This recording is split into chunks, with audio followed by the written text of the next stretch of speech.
Bismillahirrahmanirrahim. Alhamdulillahirabbil alamin.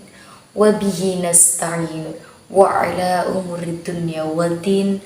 Wassalatu wassalamu ala asrafil anbiya wal mursalin sayyidina wa maulana Muhammadin sallallahu alaihi wasallam. Qala rabbishrah li sadri wa yassir li amri wahlul 'uqdatam min lisani yafqahu qawli. Amma ba'du. Yang terhormat pimpinan cabang Fatayat Kabupaten Banyumas, yang saya hormati pimpinan anak cabang Fatayat se-Kabupaten Banyumas, dan yang berbahagia para sahabati dan pemirsa yang insyaallah dirahmati oleh Allah Subhanahu wa taala. Amin ya rabbal alamin. Alhamdulillahirabbil alamin. Pada kesempatan kali ini, marilah kita panjatkan puji syukur kita kehadirat Allah Subhanahu wa ta'ala, yang mana rahmatnya kita semua bisa melaksanakan puasa di bulan suci Ramadan di hari yang ke-14 ini. Mudah-mudahan puasa kita selama 14 hari ini bisa menjadikan suatu pahala di yaumil qiyamah. Amin ya rabbal alamin.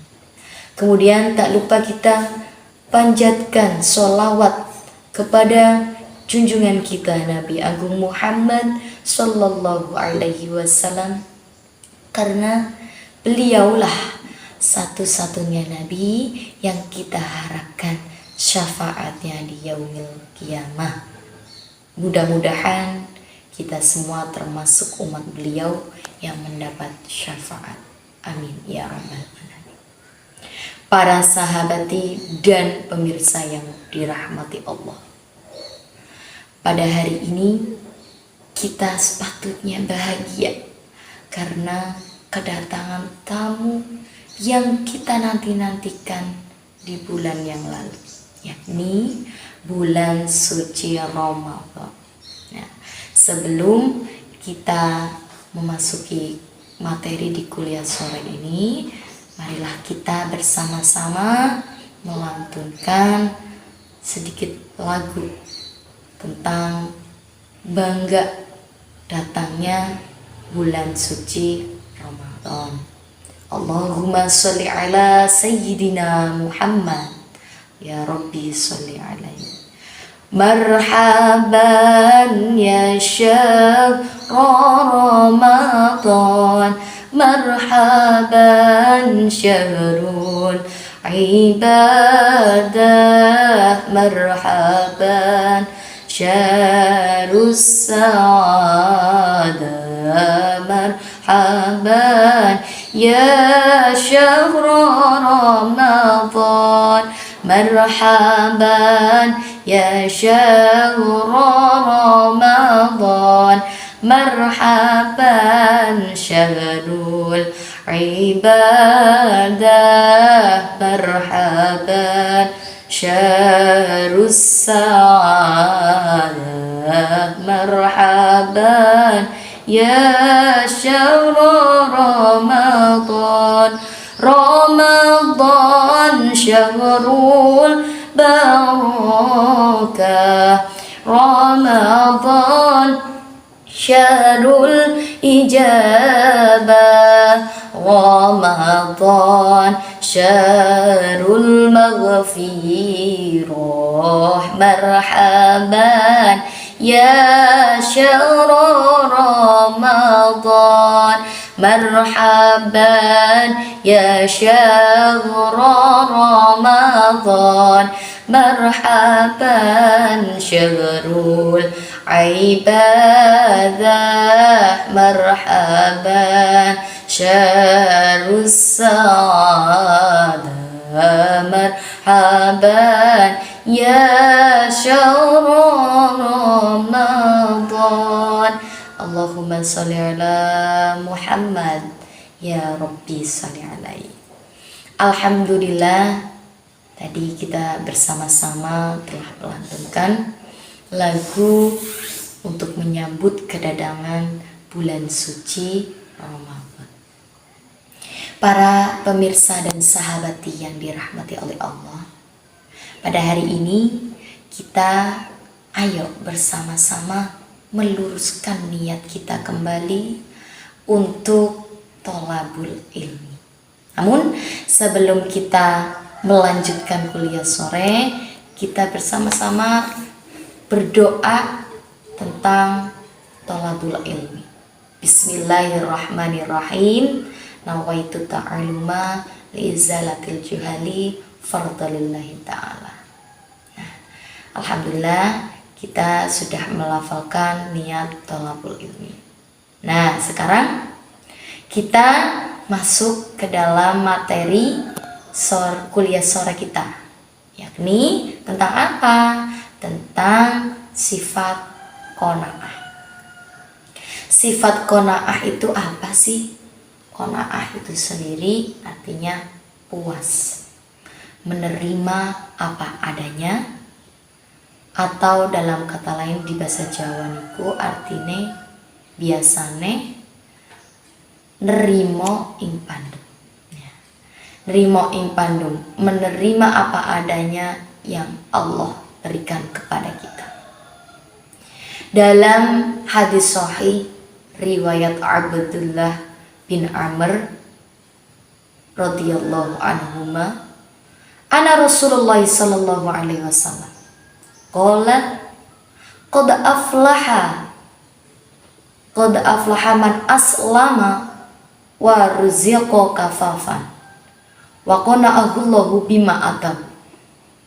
Bahwasanya qad aflaha, sungguh bahagia, sungguh beruntung, man aslama.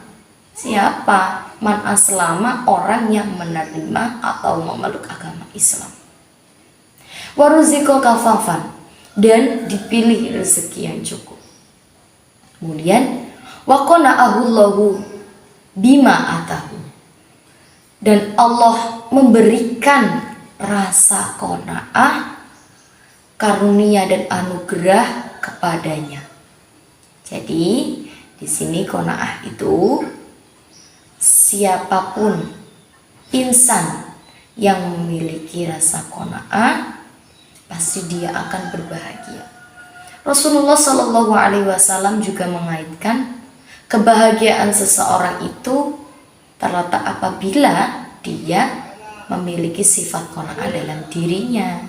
Ya, jadi ketika kita sudah qanaah, itu pasti hidup kita akan bahagia. Qanaah di sini berarti ketika seseorang itu sudah berusaha, bukan hanya pasrah apa adanya yang telah Allah berikan kepadanya, bukan. Jika ada seseorang yang misal tidak berusaha, tidak bekerja, sampai-sampai dia hanya meminta-minta dan mengharap belas kasih orang lain, itu namanya bukan qanaah. Qanaah itu ketika kita sudah berusaha semaksimal mungkin, sudah berikhtiar sebisa kita.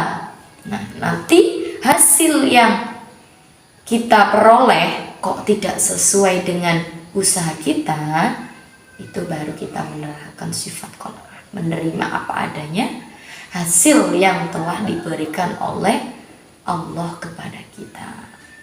Para sahabat dan pemirsa yang dirahmati oleh Allah, berbicara mengenai qanaah itu memang sangat sulit ya, ketika kita tidak belajar untuk menerapkannya di dalam diri kita.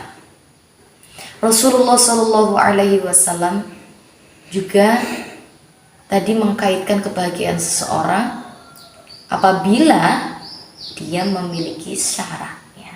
Syarat yang pertama apa tadi? Syarat yang pertama ialah man aslama. Man aslama, orang yang menerima atau memeluk agama Islam. Jadi barang siapa yang melakukan kegiatan atau tindak tanduknya itu dengan benar secara agama Islam, maka dia nanti akan memperoleh kebahagiaannya tersendiri. Begitu. Kemudian yang kedua apa? Waruziqo kafafan. Rezeki yang dipilih cukup ya. Intinya rezeki ini kalau dalam secara umum rezeki yang cukup. Nah, rezeki yang cukup itu seperti apa? Rezeki yang cukup itu ketika seseorang sudah bisa memenuhi kebutuhannya dan tidak mengharapkan pemberian orang lain. Nah, itu yang dinamakan rezeki yang cukup. Jadi ketika seorang sudah bisa memenuhi kebutuhannya, tidak mengharap pemberian orang lain atau bahkan meminta-minta, itu yang dinamakan rezeki yang cukup. Kemudian yang terakhir apa? Ini dia. Terakhir ialah sifat qanaah.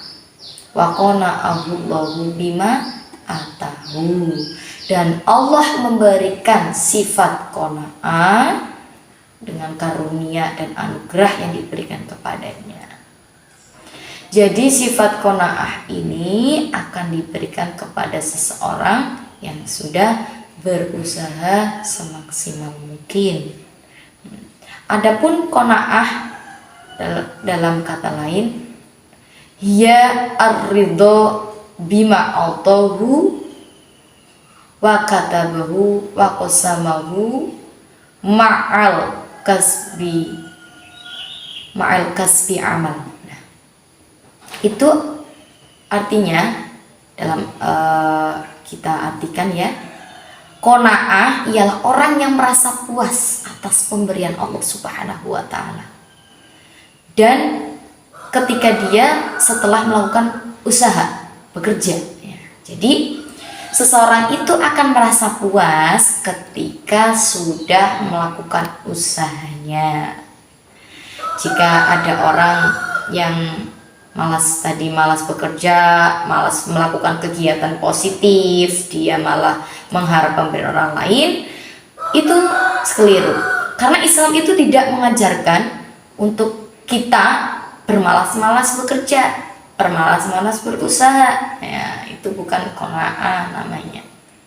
Ketika seseorang itu dicabut rasa qanaahnya kepada kita, dicabut tuh rasa qanaah dalam diri, maka akan timbul kesedihan, sakit hati.